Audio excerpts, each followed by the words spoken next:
this week's video. This week's video is introducing the blog that I wrote this week regarding big T and little t trauma, as well as just misconceptions that we have around trauma a lot of the times.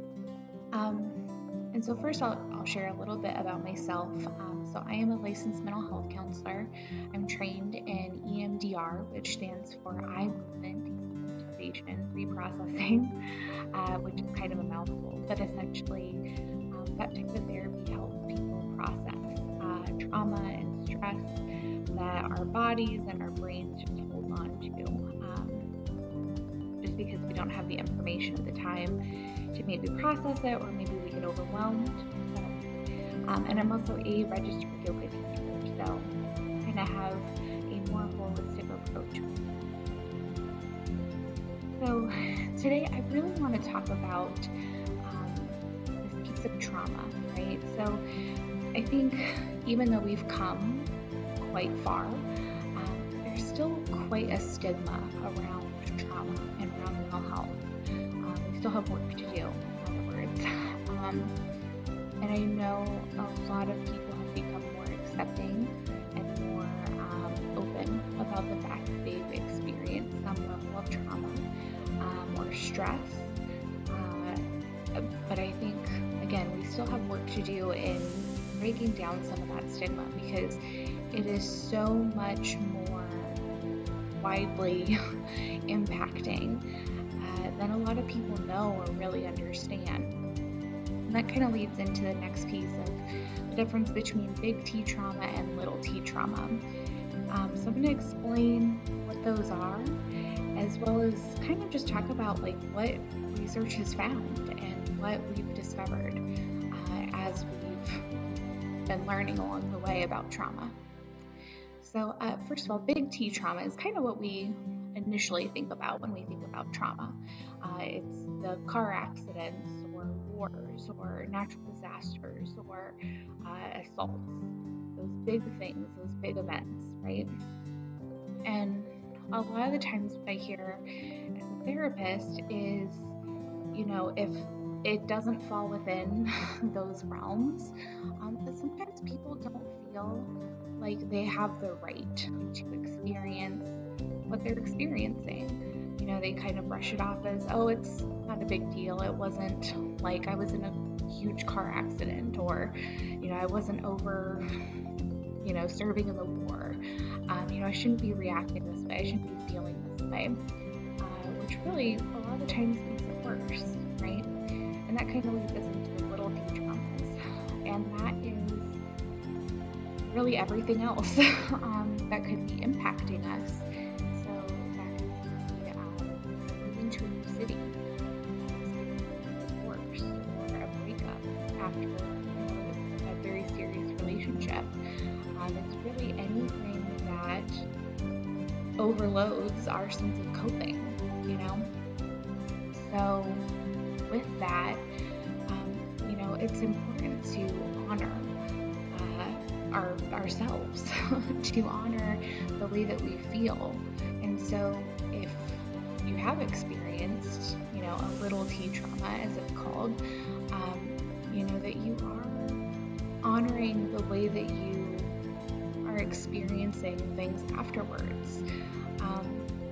Which leads me to the next point of the fact that our reaction to trauma is completely normal, right? Any reaction that we have is a normal reaction to have to very abnormal events, the things that just don't happen every day, right? And so it's normal to experience, a lot of stress or, different issues, different problems, different things that might come up because we experience those things, right? And in that, it's so important to find the space to be kind to ourselves and to also be able to approach ourselves to heal, right? Certainly life has its ups and downs. It throws curveballs, and it's certainly not equal for every person. There are people out there that will automatically and unfortunately experience more trauma than others.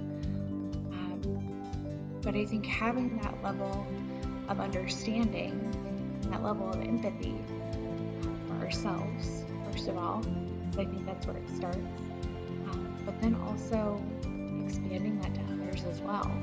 Having that level of empathy and understanding, and opening our eyes to what other people are experiencing around us. I think that is part of where we take the next step in breaking the stigma. And also, I think another point to mention that's really important is that research has actually found that those little T traumas, those things that build up over time, if we don't deal with them, right? If we move to a new big city or a new city, and then a few years later maybe we get a divorce, or a few years later this happens. These things that just kind of build up over time, right? They're part of life. If we don't deal with those things, if we don't process them, if we don't give ourselves the opportunity to heal from them, they actually stack up just like those big things, just like a severe car accident, just like being involved in a natural disaster. And so I think that the most important takeaway from all of that is when you experience these things, when you experience life, right, that you are taking time to also care for yourself and heal. And I think the possibility of healing doesn't have to just stop at therapy. Certainly I'm an advocate for therapy, especially EMDR, because I've seen how healing it can be for different people. But I also think everyone finds healing in their own way. Yoga, spirituality, religion, family, connection. There's so many different methods, different ways that people can find healing and a place where they can move forward. And I think that sometimes it's a combination of a lot of things, right? It takes us a lot of different methods to get there. That's okay too. I think the most important thing is just finding healing that feels true to who you are. So I hope you've enjoyed this video. If you have any questions at all, I would love to hear from you. You can always visit my website, www.soul-mission.org.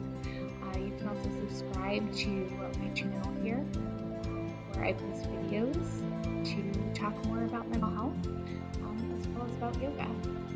Have a great day.